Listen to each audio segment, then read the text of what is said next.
नमस्कार दोस्तों। कुश्ती संघ के अध्यक्ष और बीजेपी के बाहुबली सांसद ब्रजभूषण सिंह के खिलाफ पहलवानों के धरने के 9 दिन हो गए। सुप्रीम कोर्ट के डर से ब्रजभूषण सिंह के खिलाफ दिल्ली पुलिस के एफआईआर के 3 दिन हो गए। गिरफ्तारी तो दूर, ब्रजभूषण सिंह ने कुश्ती संघ के अध्यक्ष पद से इस्तीफा तक नहीं दिया है। महिला खिलाड़ी, पहलवान और बहुत से लोग जंतर मंतर पर लगातार धरना दे रहे हैं, गिरफ्तारी की मांग कर रहे हैं, इस्तीफे की मांग कर रहे हैं। और इस बीच ब्रजभूषण सिंह का एक बयान आया है। उस बयान को गौर से सुनिए और समझिए कि कैसे एक शख्स डंके की चोट पर कह रहा है कि मैं इस्तीफा नहीं दूंगा। मैं इस्तीफा कब दूंगा, कैसे दूंगा, सुनिए जरा। इस ट्वीट में न्यूज़ 24 के हवाले से ब्रजभूषण सिंह ने कहा, पीएम कहेंगे तो मैं तुरंत इस्तीफा दे दूंगा। गौर से सुनिएगा, पीएम कहेंगे तो मैं तुरंत इस्तीफा दे दूंगा। उसी में आगे है, अमित शाह और जेपी नड्डा भी कहेंगे तो भी इस्तीफा दे दूंगा। 3 नाम ब्रजभूषण शरण सिंह ने बताए हैं, पीएम मोदी, अमित शाह और जेपी नड्डा, कि ये 3 लोग कहेंगे तो मैं तुरंत इस्तीफा दे दूंगा। अब सवाल ये उठता है कि ब्रजभूषण सिंह, जिनके खिलाफ संगीन आरोप हैं, महिला पहलवानों ने आरोप लगाए हैं, 7 शिकायतें हैं, एक नाबालिग लड़की की शिकायत पर पॉक्सो के तहत उनके खिलाफ एफआईआर दर्ज हुई है। सुप्रीम कोर्ट तक ने इस मामले को संगीन माना है, सीरियस माना है। और उसके बाद ब्रजभूषण सिंह मन की बात सुनते हुए अपने लोकसभा क्षेत्र में सैकड़ों लोगों के साथ तस्वीरें पोस्ट करते हुए ट्विटर पर न सिर्फ अपनी शक्ति का प्रदर्शन कर रहे थे, ये जता रहे थे कि उन्हें कितना जन समर्थन है, बल्कि जब ये कहते हैं पीएम कहेंगे तो इस्तीफा दे दूंगा, अमित शाह और जेपी नड्डा कहेंगे तो भी इस्तीफा दे दूंगा, तो अब सवाल उठता है कि ब्रजभूषण सिंह ने, ऐसा लगता है, गेंद पीएम मोदी, अमित शाह और जेपी नड्डा के पाले में डाल दी है। क्या अमित शाह, जेपी नड्डा या पीएम मोदी कहेंगे कि सिंह साहब बहुत हो गया, बहुत शर्मिंदगी हो गई पार्टी की। उन महिला खिलाड़ियों ने, उन पहलवानों ने, उन बेटियों ने जिसने देश का नाम रोशन किया, देश का तिरंगा लेकर दुनिया के मैदानों में भारत के लिए मेडल लेकर जो बेटियां आई, वो बेटियां अगर धरना दे रही हैं, वो बेटियां अगर यौन शोषण का आरोप लगा रही हैं, उन बेटियों के आरोप के बाद सुप्रीम कोर्ट के डर से दिल्ली पुलिस को अगर एफआईआर दर्ज करनी पड़ी, 2 एफआईआर, तो अब सिंह साहब बहुत हुआ, अब बाहुबली है, आपके साथ समर्थन है, ठाकुरों के नेता हैं, लेकिन फिलहाल आप इस्तीफा दे दीजिए। हालांकि वो बेटियां और वो पहलवान गिरफ्तारी की भी मांग कर रहे हैं। बहुत सारे लोग कह रहे हैं जो आरोप है, जो गंभीर आरोप है, जिसके तहत एफआईआर हुई है, हालांकि उसको लेकर भी खिलाड़ी चाहते थे एफआईआर मिले, उसमें भी बहुत खींचतान हुई, लेकिन उनका कहना है गिरफ्तारी हो। तो अब गिरफ्तारी तो छोड़िए, अब ये बंदा कह रहा है कि मैं इस्तीफा भी तब दूंगा जब ये लोग कहेंगे। लेकिन क्या मोदी जी कहेंगे? जो प्रधानमंत्री मोदी, यही खिलाड़ी अब कह रहे हैं कि जो प्रधानमंत्री मोदी मेडल लाने पर लड़कियों को, खिलाड़ियों को, पहलवानों को घर पर बुलाकर चाय कॉफ़ी के साथ स्वागत करते हैं, हौसला अफजाई करते हैं, कैमरों के सामने लाइव संवाद करते हैं, 2 दिन तक चैनलों पर उनकी तस्वीरें चलती है, और ऐसा लगता है मोदी जी बेटियों को लेकर, खिलाड़ियों को लेकर, पहलवानों को लेकर, खेल को लेकर कितने गंभीर हैं, कितनी हौसला अफजाई करते हैं। वो मोदी जी जनवरी में भी खिलाड़ी धरने पर बैठे, सुने नहीं। अभी खिलाड़ी 9 दिन से धरने पर बैठे, सुन नहीं रहे। वो खिलाड़ी बार बार कह रहे हैं कि आप देश को, दुनिया को मन की बात सुना रहे हो, हमारी मन की बात सुनो, सुन नहीं रहे। कल मन की बात में मोदी जी ने 100वां एपिसोड पूरा किया, दुनिया भर को सुना दिया। पूरी बीजेपी की मशीनरी, सारे मुख्यमंत्री, जेपी नड्डा से लेकर अमित शाह तक, सारे मंत्री, बीजेपी के सारे सांसद देश भर में मन की बात सुनते सुनाते रहे, और ऐसा माहौल बनाया गया कि मन की बात न हुआ। प्रधानमंत्री ने वो कह दिया जो आज तक भारत के किसी प्रधानमंत्री ने कहा नहीं, और ये कहते ही देश का कायाकल्प हो गया। मन की बात में वो सारे ज़रूरी मुद्दे गायब थे, जिन मुद्दों को प्रधानमंत्री मोदी को एड्रेस करना चाहिए, लेकिन उस पर अभी नहीं जा रहा हूँ। अभी मुद्दा ये कि क्या प्रधानमंत्री मोदी को एक कॉल करके ब्रजभूषण सिंह को कहना नहीं चाहिए कि आप इस्तीफा दो, और या ये कहें कि ब्रजभूषण सिंह की ये हैसियत है कि वो सीधे कह रहा है कि वो कहेंगे तो इस्तीफा देंगे, तो कहा क्यों नहीं रहे? बहुत सारे लोग आज ट्विटर पर लिख रहे हैं, मैं वो देख रहा हूँ, और इसके बाद मैं आगे बताऊंगा। हमारे सहयोगी जंतर मंतर पर आज गए थे, वहाँ खिलाड़ियों के समर्थन में बहुत सारे लोग आ रहे हैं। आज सिद्धू आए, नवजोत सिद्धू, कल वहाँ जो दलित नेता हैं वो आए, चंद्रशेखर, उसके पहले भी बहुत सारे नेता, अलग अलग दलों के नेता, बहुत सारे लोग वहाँ आ रहे हैं। और आज क्या कुछ वहाँ किसानों ने कहा, समर्थकों ने कहा, सिद्धू ने कहा, वो हम आगे वीडियो में दिखाएंगे। लेकिन फिलहाल ब्रजभूषण के इस बयान पर बहुत सारे लोगों के बयान हैं। प्रशांत भूषण ने कहा, मतलब सब कह रहे हैं डटे रहो, हम तुम्हारे साथ है। जाहिर है वो कह रहे हैं ये लोग कहेंगे तो इस्तीफा देंगे और ये लोग कह नहीं रहे। यही प्रशांत भूषण ने लिखा। विनोद कापड़ी ने ओवर टू यू, जर्नलिस्ट हैं, फिल्मकार हैं, उन्होंने नरेंद्र मोदी, अमित शाह और जेपी नड्डा को टैग करके कहा ओवर टू यू, मतलब आप पर निर्भर है। प्रियंका गांधी ने लिखा, नरेंद्र मोदी जी कह दीजिए, न्याय को आपकी हाँ का इंतजार है। क्या यही है कि प्रधानमंत्री मोदी कह भी नहीं रहे कि इस्तीफा दो, अगला कह रहा है कि आप कहो तो मैं इस्तीफा दूं। सोचिए जरा क्या स्थिति होगी। क्या ब्रजभूषण सिंह इतने अहम है, इतने जरूरी है, या ऐसी मजबूरी है उनका रहना चुनाव के लिए, उनके धनबल के लिए, बाहुबल के लिए, उनके ठाकुर वोट बैंक के लिए, कि इतना कुछ होने के बाद वो बंदा इस्तीफा देने को तैयार नहीं। हालांकि 3-4 दिन पहले टेलीविजन चैनलों पर उसने कहा था कि ये खिलाड़ी पहले मैदान में जाएं या मैदान में जाने को तैयार हो तो मैं इस्तीफा दूंगा। और उसके बाद एफआईआर दर्ज हुई। खिलाड़ियों ने कहा कि नहीं, हमें इस्तीफे से बात नहीं बनेगी, क्योंकि उनकी जो ताकत है संगठन में और जो कब्जा है कुश्ती फेडरेशन में, और जिस तरह से वो दबंगई करते हैं, उससे वो जांच को भी प्रभावित करेंगे। ऐसे बहुत सारे लोगों ने, आम आदमी पार्टी की तरफ से भी आया, पीएम मोदी ने अब तक इनसे इस्तीफा क्यों नहीं मांगा, वो खुद कह रहा इस्तीफा देने को तैयार, लेकिन मोदी जी से बचाने में क्यों लगे हैं। कांग्रेस की तरफ से कहा गया, मोदी जी आप इनसे इस्तीफा क्यों नहीं मांग रहे, टैग करके, क्या देश की बेटियों से ज़्यादा आपको इनकी फिक्र है। ऐसे बहुत सारे जर्नलिस्ट, बहुत सारे लिख रहे हैं। लेकिन इस बीच ब्रजभूषण शरण सिंह का ये बयान सीधे सीधे मोदी जी, शाह और अमित शाह के गले में घंटी की तरह बंध गया है। एक तरह से ब्रजभूषण ने कह दिया, हमारे बॉस ये लोग हैं और ये बॉस हमारे, ये सब लोग जब तक हमारे साथ हैं, आप कौन होते हो इस्तीफा मांगने वाले। उसके बाद खिलाड़ी जो वहाँ बैठे हैं वो क्या करें, वो लगातार कह रहे हैं कि हम इसलिए इस्तीफा चाहते हैं क्योंकि कुश्ती संघ के अलग अलग पदों पर जिस ढंग से इनके परिवार के लोगों का कब्जा है, उसके लिए सही जांच हो। उसके लिए ज़रूरी है कि इन कुश्ती संघ के पदों से इनका इस्तीफा हो। उसमें मैं देख रहा हूँ एक जो कुश्ती फेडरेशन है उसमें इनके परिवार के कितने सदस्य हैं। कल मैं गया था जंतर मंतर पर, बहुत सारे खिलाड़ी बता भी रहे थे। ये खुद बीजेपी सांसद और अध्यक्ष हैं। कर्णभूषण सिंह जो उपाध्यक्ष है, उनका बेटा है।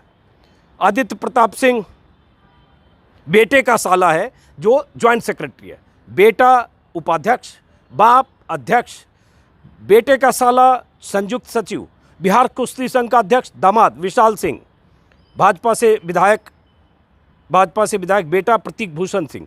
तो ये पूरे परिवार का, उस पर पूरे कुनबे का कब्जा है कुश्ती संघ पर। इसलिए खिलाड़ी कह रहे हैं कि इनका इस्तीफा होना चाहिए। हालांकि इस्तीफा होगा, अभी चुनाव होना है 40-45 दिन में और उनका टेन्योर खत्म ही हो गया, लेकिन उसके बाद भी वो इस्तीफा देने को तैयार नहीं है।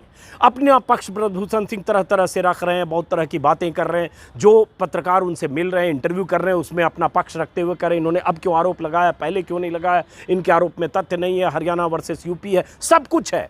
लेकिन आप इस्तीफा दे दीजिए, जांच होने दीजिए। ये अतीत में ऐसा हुआ है, हवाला कांड का आरोप लगा, शरद यादव और लालकृष्ण आडवाणी ने इस्तीफा दे दिया, बेदाग हुए, फिर सांसद बने। सोनिया गांधी ने ऑफिस ऑफ प्रॉफिट पे इस्तीफा दिया। बहुत सारे इस्तीफे इस देश में हुए। राजनीति में शुचिता नाम की कोई चीज़ होती है, नैतिकता नाम की कोई चीज़ होती है, लेकिन वहाँ तो आरोप ऐसे लगे, हवाला जिसका कोई सबूत नहीं, बहुत दूसरे तरह के आरोप। लाल बहादुर शास्त्री की तो बात पुरानी हो गई रेल हादसे पर, यहाँ तो आप पर लड़कियों ने, बेटियों ने, खिलाड़ियों ने, पहलवानों ने, देश की शान बेटियों ने आप पर एफआईआर कराया है, आपके खिलाफ शिकायत की है, लिखित शिकायत की है, आरोप लगाया है यौन शोषण का, छेड़खानी का, बहुत तरह के। इतने संगीन आरोप के बाद इतनी ढिठाई, इतनी बेशर्मी कि मैं इस्तीफा नहीं दूंगा। मैं ये नहीं कह रहा हूं कि ब्रजभूषण सिंह पर अगर आरोप है, 10, 20, 25 लड़कियों ने के आरोप हैं, सब सही है गलत है, मैं वो जज करने वाला नहीं हूं। वो फैसला कोर्ट में होना चाहिए, वो फैसला अदालत करे, सबकी गवाही हो, बयान हो, अदालत करे। लेकिन राजनीति में शुचिता क्या होती है, न्यूनतम नैतिकता क्या होती है, और वो भी ऐसा बाहुबली जिसका एक ऑडियो भी आज वायरल हो रहा है, जिस ऑडियो में किसी पहलवान को धमकी दे रहा है कि मैं दूसरे पहलवान बना लूंगा। ये ऑडियो है जो वायरल हो रहा है, जरा इसकी आवाज सुनिए सिर्फ आप। हवा में मत उड़ो, पहलवान बनाना बिगाड़ना दोनों रोज लगता है। सर आप हमारे लिए भगवान हो, आप हमारे लिए भगवान है। कुश्ती जो यहाँ पहुंची है वो हाँ, उसके इसके पीछे बहुत मेहनत है। सर जी मेरी बात सुनो। आप हमारे लिए भगवान हो, जैसा आप चलो बोलोगे ठीक है। वैसे ही होगा। ठीक है सर। नहीं ना करो ना, दूसरा पैदा कर देंगे, क्या दिक्कत है? नहीं दूसरा नहीं पैदा नहीं हो सर, जाएगा। नहीं ऐसा कभी नहीं होगा सर, ऐसा कभी नहीं होगा। जैसे आप कहोगे ना। इस ऑडियो में दबंगई सुन रहे हैं ब्रजभूषण सिंह, कैसे किसी पहलवान से बात कर रहा है, वो पहलवान विनम्रता से बात कर रहा है, नहीं नहीं ऐसा नहीं होगा, और उसके बाद भी धमका रहा है। तो ये सांसद अपने बाहुबली होने के दम पर या सत्ताधारी दल के सांसद होने के दम पर, दबंगई के दम पर कुश्ती संघ को जैसे चलाता है, यही तो शिकायत पहलवान कर रहे हैं, यही तो वो खिलाड़ी कर रहे हैं जो धरने पर बैठे हैं। कितने बैठे हैं, कितने समर्थन है, नहीं है, ये सारी चीज बाद में। पहली बात कि आरोप लगा है, आरोप संगीन है। सुप्रीम कोर्ट का पहले का फैसला है 2013 का कि कॉग्निजेबल ऑफेंस अगर हो और शिकायत हो, एफआईआर हो, तो तुरंत पुलिस को सख्ती से उसमें कार्रवाई करनी चाहिए। बल्कि एफआईआर में पुलिस ने देर की, उसमें तो है एफआईआर तुरंत होना चाहिए। एफआईआर तब हुई जब पहली बार धरना के बाद वापस लौटे, दूसरी बार एफआईआर तब हुई जब ये लोग सुप्रीम कोर्ट गए। तो सवाल उठता है, सुप्रीम कोर्ट के डर से एफआईआर के बाद भी ब्रजभूषण शरण सिंह का इस बयान, और इस बयान के बाद खिलाड़ियों का 9 दिन से धरना प्रदर्शन, बार बार मोदी जी से अपील, बार बार उन तस्वीरों को दिखा करके, मोदी जी तब आपने हमें घर बुलाया, जब मेडल मिला तो आपने हमारा सम्मान किया, हमें बेटी कहा, प्यार से बात की, अब मोदी जी हमारी बात क्यों नहीं सुनते? तो मोदी जी सुनते क्यों नहीं है? आखिर क्या मजबूरी है? मोदी जी चुप क्यों हैं? ये सवाल लगातार पूछे जा रहे हैं, लेकिन मोदी जी चुप है। ब्रजभूषण सिंह ने अब गेंद मोदी जी के पाले में डाल दिया। अब अगर ब्रजभूषण सिंह का इस्तीफा नहीं होता है तो मान लीजिए मोदी जी का हाथ, अमित शाह का हाथ, जेपी नड्डा का हाथ मोदी की पीठ पर, माफ करें, ब्रजभूषण शरण सिंह की पीठ पर है। पीठ पर क्यों है? क्योंकि वोट बैंक। आज वहाँ नवजोत सिद्धू पहुँचे थे, सिद्धू ने बहुत कुछ कहा है। मैं चाहता हूँ पहले सिद्धू को सुनिए, और उसके बाद जो हमारे सहयोगी गए थे उन्होंने बहुत सारे लोगों से बात की। सिद्धू ने, नवजोत सिंह सिद्धू ने कहा कि 140 करोड़ में कोई अकेली महिला जीतती है वो प्रेरणा है, दोषी एक बड़ा आदमी है, वो पार्टियों से उठकर ये देश के सम्मान की लड़ाई है। 10 दिन क्यों लगे एफआईआर दर्ज कराने में? क्या यह सिस्टम उसे सुरक्षा कवच प्रदान कर रहा है? ये सब बहुत सारी बातें कही। जरा सुनिए सिद्धू, नवजोत सिद्धू ने क्या कहा है। बड़ा संजीदगी वाला मामला है, इसलिए मैं ताड़ी वाड़ी कोई ना बजाए, कोई नारा वारा ना बजाए। मैं अपने स्पोर्टिंग हीरोज के लिए आया हूं, और मैं ये जानता हूं कि स्पोर्ट एक साधना है। 140 करोड़ में जब कोई महिला अकेली मेडल जीतती है तो वो एक तपस्वी है, और वो रोल मॉडल है जिसकी प्रेरणा से करोड़ों लोग खेल जगत में वो प्रयास करते हैं जिससे देश गौरवान्वित होता है। ये रियल हीरो नहीं है गुरु, ये रियल हीरोज हैं जो मिट्टी से मिट्टी होते हैं। इसलिए इसको छोटे दायरे में बिल्कुल मत रखना। ये छोटे दायरे की बात नहीं है, ये पार्टियों से उठ के ऊपर, ये देश की सभी औरतों के सम्मान की लड़ाई है, और ये सीमित नहीं किया जा सकता। इसे उसी नजर से देखना होगा। अब देश के लिए सवाल यह है कि क्योंकि दोषी एक बड़ा आदमी है, तो क्या यह सिस्टम उसे सुरक्षा कवच पहना रहा है, या मंशा सजा देने की है? किसी भी केस की बुनियाद एफआईआर होती है, और एफआईआर एक पब्लिक डॉक्यूमेंट है।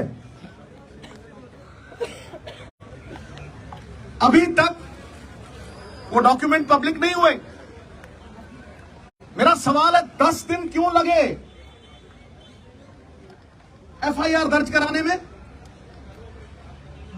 अहम बात यह है कि women of esteem, recognition, champions, अगर उनका यह हाल है, अगर उनको 10-10 दिन सड़कों पे भटकना पड़ रहा है, तो एक आम नागरिक का क्या हाल होगा? ये सारा देश सवाल कर रहा है। ये सिस्टम पे सवाल है, ये मेरी निजी लड़ाई नहीं है। और मैं आपको बता दूं, justice delayed is justice denied. अगर ज्यादा देर ये जस्टिस डिनाई हुआ तो सिद्धू जान की बाजी लड़ाएगा, जान की बाजी। और मैं फड़ नहीं मारता हूं।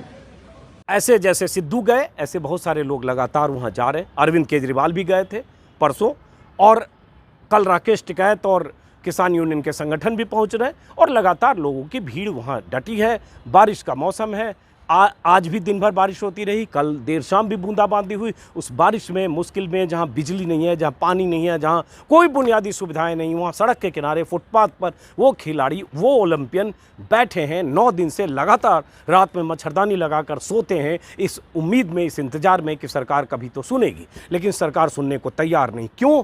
आज हमारे जो सहयोगी थे, जो वहाँ गए थे रिपोर्टर, उन्होंने कुछ लोगों से बात की। अब उनकी बात, जो वहाँ गए हैं उनको सुनिए, और उसके बाद इस आप पर छोड़ता हूँ कि आप सोचिए कि ब्रजभूषण सिंह अगर कह रहे हैं कि मैं इस्तीफ़ा नहीं दूंगा, तो क्या मान लिया जाए कि प्रधानमंत्री मोदी भी उनसे इस्तीफ़ा नहीं मांगेंगे? और अगर नहीं मांगेंगे तो मान लिया जाए कि उनकी गिरफ्तारी भी नहीं होगी। तो मान लिया जाए कि प्रधानमंत्री मोदी के लिए ये बेटियां, ये पहलवान, ये खिलाड़ी मायने नहीं रखते। उनके लिए मायने रखता है वो बाहुबली सांसद, जो कैसरगंज से लोकसभा का सांसद है, जिसका आसपास की कुछ सीटों पर जिसका असर है, जो ठाकुरों का खुद को नेता कहता है, जो अपार भीड़ जुटाने के दावे करता है। बीजेपी के लिए इतना ज़रूरी है कि मोदी जी के लिए बेटियां मायने नहीं रखती। क्या मान लें कि बेटी पढ़ाओ बेटी बचाओ के नारे सिर्फ कहने भर के लिए हैं, मन की बात करने भर के लिए है, लेकिन वो बेटियां मायने नहीं रखती।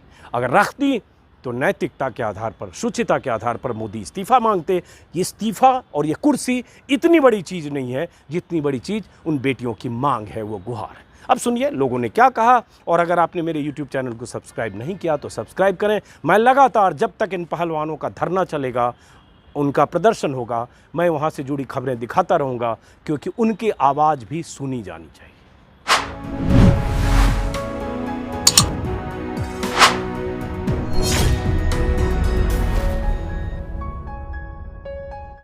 इंटरव्यू के दौरान कल ब्रजभूषण सिंह ने कहा कि प्रधानमंत्री अमित शाह और जेपी नड्डा मुझे कह दें तो मैं इस्तीफा दे दूंगा। आपको क्या लगता है कि प्रधानमंत्री जेपी नड्डा और अमित शाह क्यों नहीं कह रहे हैं उनको इस्तीफा देने के लिए? क्या वजह है? वे अपनी वोटों के चक्कर में नहीं कह रहे उसको, जो अपनी सांसद के लाने उन्हें अपनी, वो इसके चक्कर में नहीं कह रहे उसको। ना कहना तो उनकी क्या हिम्मत, उनको उसको कहना चाहिए मोदी जी को, तो नरेंद्र मोदी आपसे पहले कह देना चाहिए था इसको, अगर तो इस्तीफा दे भाई और पद छोड़ दे अपना। ये अगर गवर्नमेंट उनको अरेस्ट करती और उनको न्याय मिल जाता तो हमें यहाँ आने की क्या जरूरत थी, और क्या उनको यहाँ बैठने की जरूरत थी? अब हमारी जो बेटियां हैं भाई, सरकार का नारा है बेटी बचाओ बेटी पढ़ाओ। यह बेटी ऐसे बचती है क्या? अगर भाई रोड पर रात के समय बेटी यहाँ खुले आसमान के नीचे सोएंगी, ये इससे बेटी बचाना का नारा है क्या? ये दो मुँहा नारा है, ये नारा अच्छा नहीं है। ये गरीब की बेटियां हैं, ये फुटपाथ पर चला दी। जिस दिन ये मेडल लेकर आई थी उस दिन सरकार के आदमी इनके साथ फोटो खिंचाने के लिए भाग भाग के लाइन लगी हुई थी। अगर भाई इनको सरे लेना चाह रहे थे, आज इनका शोषण हुआ है तो सरकार का कोई भी आदमी इनकी सूझ लेने के लिए यहाँ नहीं पहुँचा है। आज इनकी क्या हालात है, यहाँ इनके रहने के बैठने के लिए जो है ना, सभी सामान बारिश में भीग चुका है, और उनके लिए यहाँ इतनी मुसीबत है, नहीं कुछ खाने के लिए है, नहीं कुछ उनके लिए यहाँ बैठने के लिए जगह है। तो बिजली है, बिजली काट दी, पानी है, पानी काट दिया, और इससे बड़ा शोषण और क्या होगा? शायद सरकार को सत्ता का नशा है, वो सोचते कि हम पावर में हैं तो कुछ भी कर सकते हैं। लेकिन मैं सरकार को बताना चाहती हूँ कि जनता की ताकत सबसे बड़ी ताकत होती है। तो जनता जब अपनी पे आती है तो सरकारों को झुका देती है। तो जितना जल्दी हो सके सरकार इन बेटियों के साथ न्याय करे, निष्पक्ष जांच होनी चाहिए, और जब आरोप सिद्ध हो जाएं तो आरोपी को सलाखों के पीछे देखना चाहते हैं हम लोग। ये जो भारत की बेटियां हैं जिन्होंने भारत का नाम ऊंचा किया, तिरंगे की शान बढ़ाई, आज वो बेटियां 9 दिन से जंतर मंतर में बैठी हुई हैं और सरकार इस तरफ बिल्कुल ध्यान नहीं दे रही है। सबसे ज़्यादा दुख मुझे इस बात का हो रहा कि प्रधानमंत्री जी ने जब ये बेटियां गोल्ड मेडल लाई थी तो अपने घर पे बुलाया था, इनको बुक्के दिए, चाय पे बुलाया, और प्रधानमंत्री जी ने खुद कहा था कि ये बेटियां भारत का गौरव हैं। तो आज जब ये बेटियों ने शोषण का आरोप लगाया है एक मंत्री पे, तो प्रधानमंत्री जी चुप क्यों हैं? क्या प्रधानमंत्री जी का फर्ज नहीं बनता अगर ट्विटर पे कम से कम एक लाइन लिखें, अगर जिन बेटियों ने आरोप लगाया है हम उसकी निष्पक्ष जांच कराएंगे, आरोप सिद्ध होते हैं तो ब्रिजभूषण को जेल चाहता हूँ मोदी जी से कि जिस बच्ची ने विदेश में जाके मेडल जीता हो, अपने हिंदुस्तान का नाम बढ़ाया हो, आपने फ़ोन लगा के बधाई दी थी और कहा था कि बेटी हो तो ऐसी हो, ये देश की बेटी है, मैं गर्व है। और आप ही का सबसे बड़ा नारा है कि बेटी बचाओ बेटी पढ़ाओ, सबका साथ सबका विकास। तो मैं प्रधानमंत्री मोदी जी से निवेदन करना चाहता हूँ कि जिस सांसद पे आरोप लगे हैं वो बीजेपी का है, और अगर सांसद कांग्रेस का होता या आम पार्टी का होता तो रात के 12 बजे गिरफ्तारी हो जाती और दिन 6 बजे बुलडोजर कल ब्रिजभूषण सिंह ने कहा था कि प्रधानमंत्री और अमित शाह और जेपी नड्डा कह दें तो मैं तुरंत इस्तीफा दे दूं। क्या लगता है प्रधानमंत्री क्यों नहीं उनको इस्तीफा देने के लिए कह रहे हैं? माननीय प्रधानमंत्री को अपना वोट बैंक प्यारा, ना कि देश की बेटियां प्यारी हैं। उनको सिर्फ वोट से मतलब, अपना राज करने से मतलब है। साम दाम दंड भेद कुछ भी इस्तेमाल हो, लेकिन उन्हें अपनी सीट प्यारी है, ना कि बेटिया की जो इज्जत है अक्समत है वो प्यारी है। क्योंकि माननीय प्रधानमंत्री का आज एक खुला चैलेंज है देश की बेटियों के लिए, अगर मेरे को राज करना है चाहे किसी भी कीमत पर हो, किसी को भी झूठा साबित करना हो। क्योंकि आज तक एक बात बताइए, आप भी सोशल मीडिया में हैं, देश को देखते हैं, सारे चारों तरफ किसी अपराधी ने आज तक कोर्ट में खड़ा हो कहीं मैंने इसको मारा है, मैंने इसकी चोरी की है, सबूत ही करते होंगे ना। जब उसको पेश ही नहीं करेंगे, उस पर कुछ कार्रवाई नहीं होगी तो मना करेगा कि मैंने कुछ किया ही नहीं। तो आज तक ये दिल्ली पुलिस गृह मंत्रालय कहाँ सोया हुआ है? एक तरफ तो गृह मंत्रालय हिंदू मुस्लिम सिख ईसाई की लड़ाई हो, उसमें तो आगे बढ़ चढ़ कर बयानबाजी करने का काम करता है। जो आज एक देश की बेटियाँ जिनकी इज्जत खतरे में है और आगे भी उनकी जान भी खतरे में होगी, क्योंकि इन्हें एक बाहुबली से झगड़ा मोल लिया है, तो उसका भी हो गया और उस पर भी ये कार्रवाई नहीं कर रहे। तो मेरे भाई, आज इस देश का राम भरोसे चल रहा है, क्योंकि किसान ना कल कमज़ोर था ना आज कमज़ोर। अपनी बेटियों की इज्जत इतनी सस्ती नहीं है जो बर्दाश्त कर लेगा। उसको चाहे कितना भी लंबा आंदोलन चलाना पड़ जाओ, इन बेटियों को न्याय दिलागा, सुरक्षा दिलागा, जब अपने घर जाने का। गिरफ्तारी क्यों नहीं हो रही है? कमजोरी है मोदी जी के अंदर। नरेंद्र मोदी जी के अंदर दाढ़ी में चुनका है, और बात कहीं नहीं, इनसे दबता है। इसकी दाढ़ी में चुनका है नरेंद्र मोदी जी की। इसे तो खुलकर पब्लिक के बीच मारना चाहिए, इस बेईमान को जेल में मारना चाहिए। ये इस किस्म के लोग नरेंद्र मोदी को लेकर के बैठेंगे, जिसका सलाहकार खराब होता है, बलात्कारी होता है, जार होता है, ये ऐसे जाएंगे जैसे गधे के सिर से सींग गए, गादर गांव से ही भाग पड़ा। ये तो इज्जत, लड़कियों का इज्जत का सम्मान, मान सम्मान की बात है। ये आंदोलन पूरे देश का है।